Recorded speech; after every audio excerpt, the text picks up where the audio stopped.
நமது குரு அவர்கள் இந்த உடல் உறுப்புகளை உருவாக்கிய அணுக்களுக்கு நம் கண்ணின் நினைவை செலுத்தும்படி செய்து அந்த உறுப்புகளையும் சரி, அதை உருவாக்கிய அணுக்களும் சரி உயர்ந்த சக்திகளை பெறச் செய்வதனுடைய நோக்கமே, அவர் கடைசியாக உடலை விட்டு பிரியும் இந்த காலகட்டத்தில் இந்த தியான பயிற்சியை கொடுத்ததனுடைய முக்கியமான நோக்கமே, இந்த விஞ்ஞான உலகிலும் சரி, நாம் இந்த தியான வழியில் வளர்ச்சி பெற்று வரும் நிலைகளிலும் சரி, நம்முடைய நினைவுகள் அதாவது தன்னிச்சையாக துருவ நட்சத்திரத்தின் பாலும் மகரிஷிகளின் பாலும் அதே சமயத்தில்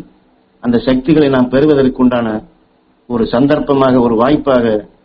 நம்முடைய நினைவுகள் அதிலேயே நிலைத்திருக்க வேண்டும் என்பதற்குத்தான் இந்த உடல் உறுப்புகளை உருவாக்கிய அணுக்களை சுட்டி காண்பித்து இந்த வாழ்க்கையில் நாம் இயல்பான வாழ்க்கையில் நாம் சந்திக்கக்கூடிய பெரிதொரு உணர்வுகள் நம் உடலுக்குள்ளே,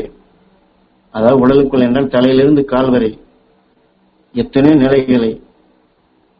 நாம் அனுபவிக்க நேருகின்றது. அப்பொழுதெல்லாம் அதை நாம் உடலுக்குள்ளே நினைவை செலுத்தி இங்கே என்ன இருக்கின்றது, ஏது இருக்கின்றது, அதுவாக இருக்குமோ இதுவாக இருக்குமோ என்றெல்லாம் எண்ணுவதற்கு பதிலாக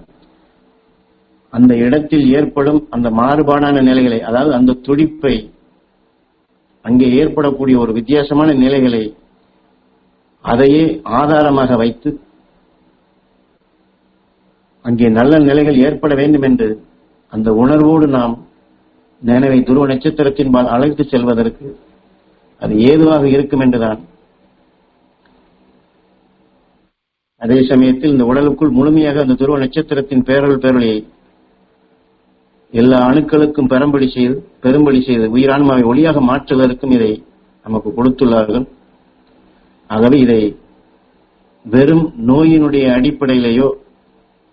அல்லது என்னமோ ஏதோ என்று எண்ணாதபடி நம் நினைவுகள் எப்படி ஒரு எதிர்மறையான நினைவுகள் வருகின்றதோ அதை போன்ற இந்த உடலிலே ஏதாவது ஒரு மாறுபட்ட நிலை வந்தாலும் நாம் அதை பற்றி சந்தேகப்படாது, என்னவோ ஏதோ என்று எண்ணாதபடி அந்த எதிர்மறையான நிலையை வைத்து அதையே வலுவாக துருவ நட்சத்திரத்தின் பேரொழியை பெறச் செய்வதாக நம்முடைய தியானம்,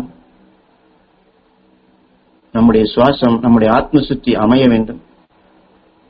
குருநாதர் எப்படி எம்மை எறும்பு குழியிலும் கரையான் புட்டிலும் இப்படி எத்தனை இடங்களில் அமர செய்து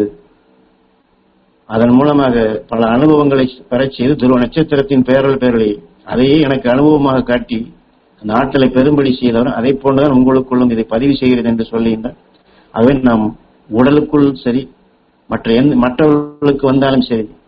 துருவ நட்சத்திரத்தின் மேல் நினைவை செலுத்தி அதற்குண்டான அதை மாற்றி அமைக்கக்கூடிய சக்திகளாகவே அந்த நினைவை நாம் கொண்டு சென்றோம் என்றால் அதுவே சரியான தியானமாக அமைகின்றது. இல்லை என்றால் இது என்னவாக இருக்கும், ஏதுவாக இருக்கும், அதுவாக இருக்குமா, இதுவாக இருக்குமா, இதை எப்படி மாற்றுவது, இது தினமும் இப்படி வருகின்றதே, இப்படியே வந்து கொண்டிருந்தால் என்ன செய்வது என்றெல்லாம் இந்த கணக்கை கூட்டாதபடி இந்நேரம் வரை நாம் எடுத்தமே அந்த நெருப்பை ஒத்த மனிதர்கள் நெருப்பின் சக்தியாக வளர்த்து கொண்டவர்கள் என்று அந்த யம அக்னி என்ற துருவ நட்சத்திரத்தினுடைய சக்தியை எடுக்க உடலில் இருக்கக்கூடிய அணுக்கள் அனைத்துமே அந்த வீரிய சக்தி பற்றி எதையுமே ஜீரணிக்கக்கூடிய சக்தியாக அகஸ்தியன் எப்படி அந்த வாதாபியும் அவனுடைய சகோதரனையும் அவன் ஜீரணித்து ஒளியாக மாற்றினானோ நமக்குள் வரக்கூடிய அனைத்துமே ஜீரணித்து ஒளியாக மாற்றக்கூடிய சக்தியாக நாம் பெற முடியும். ஆக நம்முடைய எண்ணங்களிலும் சரி, இந்த உடலுக்குள்ளும் சரி, எத்தகைய எதிர்மறையான நிலைகள் வந்தாலும் அதையே ஆதாரமாக வைத்து அதையே வலுவாக வைத்து அந்த துடிப்பையே ஒரு